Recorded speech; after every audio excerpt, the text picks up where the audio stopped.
Good afternoon, class. Today, the class covers Chapter 14 of the textbook. The topic is managerial decision-making under uncertainty.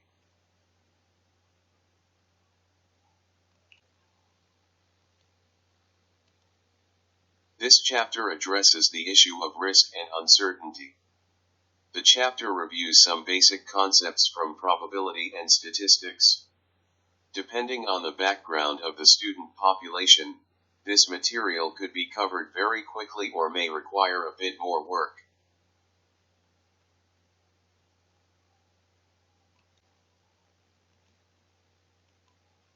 Much of the early part of the chapter is devoted to explaining how to measure and quantify risk, while the latter parts involve discussion of making decisions in a risky environment.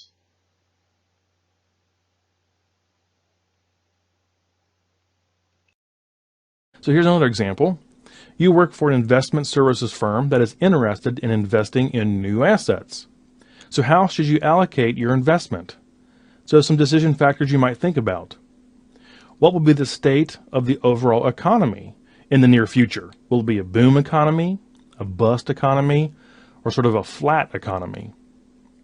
Which business sectors look the most promising? Are financial firms really good right now? Are tech companies really good right now? Transportation stocks? Whatever it might be. So what asset looks good at the moment? What will government fiscal and monetary policy be? How will the Federal Reserve make decisions on interest rates? Will the U.S. government figure itself out and actually get the fiscal crisis we're having right now in order? Now, which investments are most attractive from a tax and legal perspective? So again, all these type of decisions, and many others, of course, could go into deciding how you allocate your investment. Now, the one we're going to use today is about the example of a mining company. So you work for a mining company that is currently evaluating new locations for mining operations. What about some decision factors here?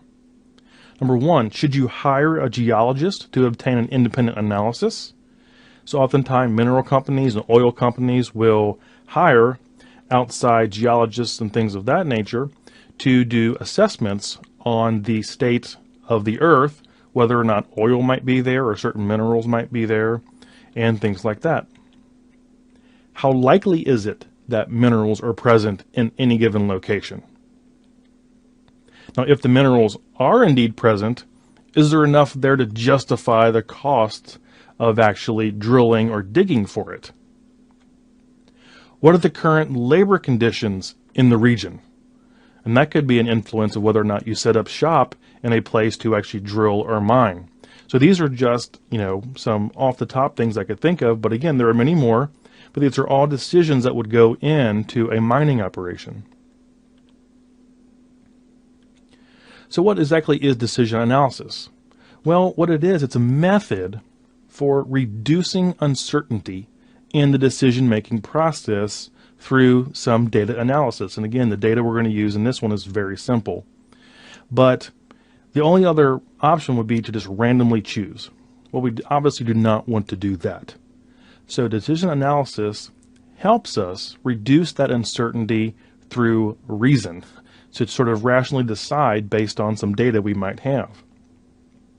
It provides a rational process for making decisions that is usually far better than random selection. It's easy to update if conditions change. So in the chart we make in this video, it's really easy to just change a few numbers in it and redo the analysis. Now in this video, we're going to cover 5 main topics. We're going to cover what's called the maxi-max criterion, the maxi-min criterion, the equally likely criterion, the expected monetary value, and the expected value of perfect information. So these are the 5 main ideas or methods we're going to discuss in this video. Now the first 2, the maxi-max and maxi-min, do not involve any probabilities, and the last 3 do. But we're going to walk through each one using a very simple example. So we'll call this Gold Digger just for fun. So Luster Incorporated is a small mining company that purchased tracts of land larger mining companies thought were not worth their time or money. A consulting geologist has determined that there is a 20% chance the tract contains a profitable gold deposit. Now, mining at this location would require an investment of $80,000. If there is no gold, all $80,000 then would be lost. However, if gold is present, the geologist estimates enough to generate $600,000 in profit for the company. So we can see here, we have a company that has some tract of land. They hired a geologist that estimates there's a 20% chance the tract has profitable gold deposits.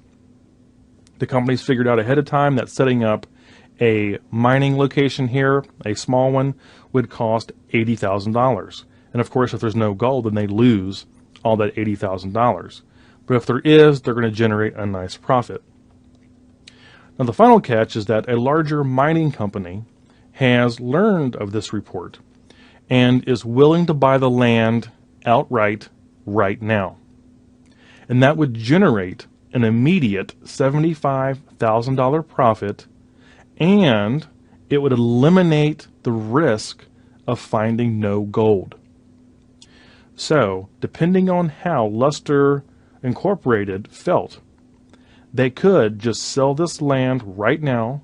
That would generate a $75,000 profit for them, and it would obviously eliminate the risk of finding no gold there. Now, of course, once they sell it, they would sacrifice the probability of actually finding gold there. So you can see they have a decision to make, sort of a trade-off. And this is the decision we're going to use in this video.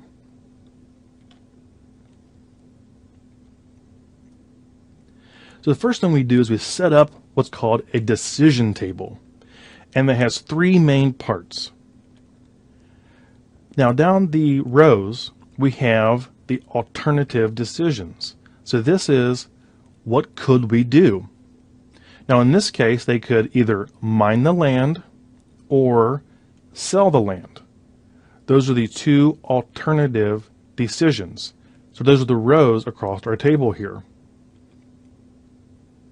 At the top, we have what are called states of nature. And these are things that are pretty much, if not all the way, out of control of the deciding agent or the deciding person. So whether or not there is gold in the ground or no gold in the ground is out of the hands of the company. Okay, that's literally a state of nature. But those will sort of go at the top of our columns. Now along the bottom, in this case, we have what are called prior probabilities. So these are the probabilities that the geologist gave the company. So you can see that in the gold column, we have a probability of 0.2. In the no gold column, we have a probability of 0.8. And again, that just aligns with the information we have. Now, of course, you can see in the middle, we have the payoff for each combination of decision and state of nature. So, if the company decides to mine the land and there is gold in the ground, then that means a profit of $600,000. Now, if they mine the land and there's no gold, that's a loss of $80,000 because of the setup costs. Now, if they sell the land, it really doesn't matter if there's gold or not. So the payoff is $75,000 in each case.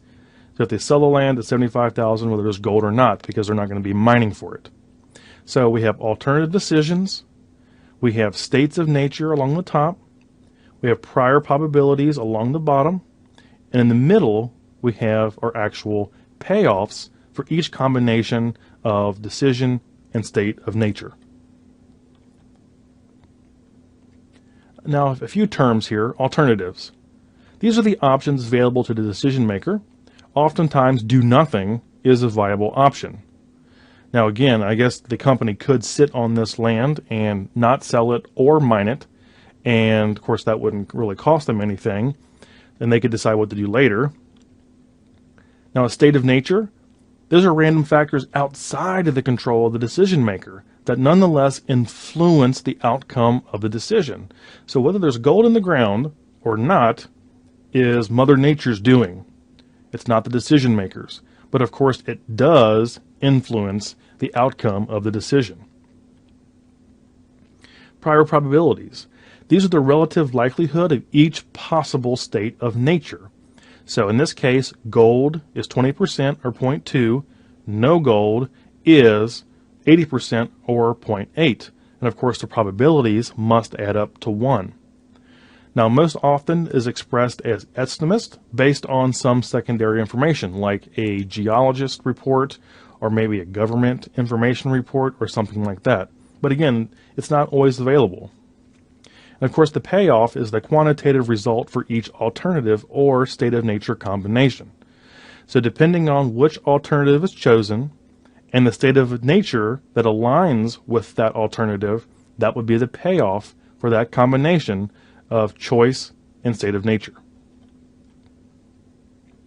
The first thing we're going to look at is very simple. It's called the maxi-max criterion. Now this decision is for the hopeless optimist. What is the best that could happen? And in this one, no probabilities are involved. So what is the best that could happen in our decision? Well, of course, the best thing that could happen is we mine the land and there's gold there. So, under the maxi-max criterion, we would choose to mine the land because that gives us the highest payoff of $600,000. Again, it's very straightforward, very simple. So it's just the maximum payoff from any state of nature for each decision. So basically you look in your payoffs and you would pick the one with the highest payoff, the highest outcome. That's the maxi-max criterion. Now we have the maxi-min criterion. Now this is the decision for the hardened pessimist or the very cautious. What is the best of the worst that can happen? So what is the best of the worst that can happen? And again, no probabilities are involved in this. So we look at what's the worst that could happen for each decision.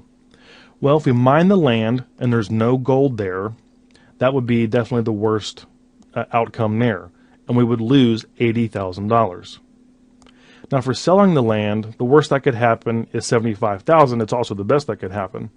So that would be $75,000. Now, what is the best out of those worst possible outcomes? Well, it's to sell the land. That is the best of the worst. So it's the best minimum payoff from any state of nature for each decision alternative. Just think of the maxi-min is the best of the worst. Now the maximum likelihood criterion. So now we're going to involve our probabilities. So given the state probabilities, which state of nature is most likely to occur, and then what is the best payoff in that state? So here we look at our probabilities. Which state of nature is most likely to occur? Well, that would be no gold. What's the best payoff in that state? Well, it's definitely not losing $80,000. It would be $75,000 from selling the land. So under the maximum likelihood criterion, we would choose to sell the land because the probability is highest that there is no gold there. Now the equally likely is kind of similar. Now given even state probabilities and using a weighted average, what is the best payoff? So in this case, we kind of pretend the state probabilities are even. Now given the data we have, we know that they are 0.2 and 0.8, but in the equally likely scenario, we set them to be the same. So in this case, we have two states of nature, so there would be 0.5 and 0.5. If we had three states of nature, it would be 1/3, 1/3, 1/3. This is what we call the equally likely criterion. So we set the probabilities to be even, in this case 0.5. Now what we do is we find the weighted average for each decision. So for the mine the land decision, we have a $600,000 payoff under the gold state of nature. Since the probability is 0.5, we multiply that by 0.5. Then we go over to the no gold, where we would lose $80,000. We multiply that by the probability of no gold, which is 0.5. So we just do that weighted average across, and we come up with an expected payoff of $260,000. It's just a weighted average. Then we do the same for sell the land. 75,000 times 0.5 plus 75,000 times 0.5 is, of course, $75,000. So, under the equally likely criterion, we would choose to mine the land. So let's say you really like risk, and you don't have the probabilities of gold under the ground. So you decide, well, I'll just flip a coin. So 50-50. If that's how you made your decisions, this is exactly what you would do. So you would have the probability of gold or no gold, 0.5 and 0.5. You're more daring than I am. So in this case, we would dig, baby, dig. We would go ahead and dig for gold. Now we're going to get a tad more complicated. So the expected monetary value, or the EMV. So given the state probabilities and using a weighted average, what is the best payoff? Now, we do not have perfect information. We just have our best analysis, which in this case came from the geologist. So now we actually put in the probabilities that we were given by the geologist, and we do actually the same thing as the equally likely. So in this case, the probability of gold is 0.2, probability of no gold is 0.8, and again, we just find the weighted average. So for mine the land and gold, the payoff is $600,000 times 0.2 plus negative, or you can just do minus, $80,000 times 0.8. And when we calculate that, we have an expected monetary value of mining the land of $56,000. Now we go ahead and do the same thing for sell the land. So $75,000 times 0.2 plus $75,000 times 0.8. And of course that is $75,000. Now the basic idea behind the EMV process is that if we were to make this decision over and over and over again, what we would expect the monetary value to be. So in this case, what we're saying is that based on the probabilities and the payoffs, really the expected monetary value of selling the land is higher. So the probability of, finding gold is too low really to even make up for the $600,000 payoff. And of course that means the loss of $80,000 carries a lot more weight. And what that does is it drags down our EMV for mining the land, and actually selling the land is the better decision under these probabilities. So again, it would just depend on the probabilities you get from a geologist or from an economist or whatever the problem you have might be. The last one we're talking about is the value of perfect information. So solid, quality, reliable information can be hard to come by. Firms often hire specialists, consultants, and academics to use their expertise in order to greatly improve the quality of the fundamental data. So, again, geologists, economists, assessment specialists, you can think of many types of experts that are hired by companies to generate some data for them. Now, the reason they do that, the reason the companies do that, is to reduce risk and to increase certainty. So it's moving from a decision made in the dark to a decision at least made by candlelight. It may not be, full-blown, fully lit, perfect, you can see everything, but it keeps you from having to guess or make decisions in darkness. So often they hire these individuals to help them with that process. But the question is, what is the value of getting perfect information? What should a company be willing to pay for such perfect information? This is called the EVPI, or the expected value of perfect information. So how do we calculate this? Now, the EVPI is what's called the expected value under certainty, which we'll do here first, minus the maximum EMV, which we actually figured out before. Let's talk about the expected value under certainty, the purple part there. So how do we do this? Now, the first thing we do is we choose the best alternative for each state of nature. So let's look at the gold state of nature. Well, what is the best outcome, the best alternative? Well, for that, it's mine the land, which is $600,000. Now we go over to the no gold state of nature. What's the best outcome there? Well, for no gold, the best outcome is $75,000, which is sell the land.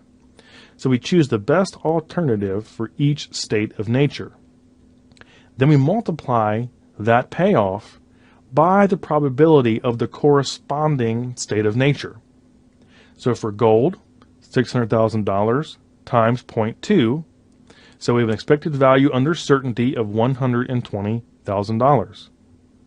Now for the no gold, we have $75,000 times 0.8, and that gives us an expected value under certainty of $60,000. So again, this is if we had perfect information every time. If we knew there was gold, we would choose mine the land. If we knew there was no gold, we would choose sell the land. If we do it again, we know that there's no gold, we would sell the land. Doing it again, we find that there's gold, mine the land. So we would have perfect information each time. And we can value that based on the payoff. So for mine the land, it's $120,000. For sell the land, it's $60,000. Now we do that for each state of nature. So if we had more states of nature, we would do it for all of them. So when we add those together, we have $180,000. So that is the expected value under certainty. So there's our equation again. Now we just have to find the maximum EMV, which we actually already did. So when we do the EMV again, we find that $75,000 is the maximum EMV. So the EVPI, the expected value of perfect information, is $180,000 minus $75,000, or $105,000. So, therefore, if Luster hired a geologist who was able to provide perfect information with respect to the probabilities of finding or not finding gold, the most they should be willing to pay is $105,000. Now, in the real world, is the company going to be willing to pay $105,000? Well, probably no. Okay, they're probably going to pay less than that. And the reason that is the case is that the geologist, who is very smart and very accomplished, I'm sure, is still making a decision that has some risk or uncertainty in it. So the company would not be willing to pay the full $105,000 for perfect information because information is not going to be perfect. So they're probably going to pay less than that. But if, in theory, they could get perfect information, this is the maximum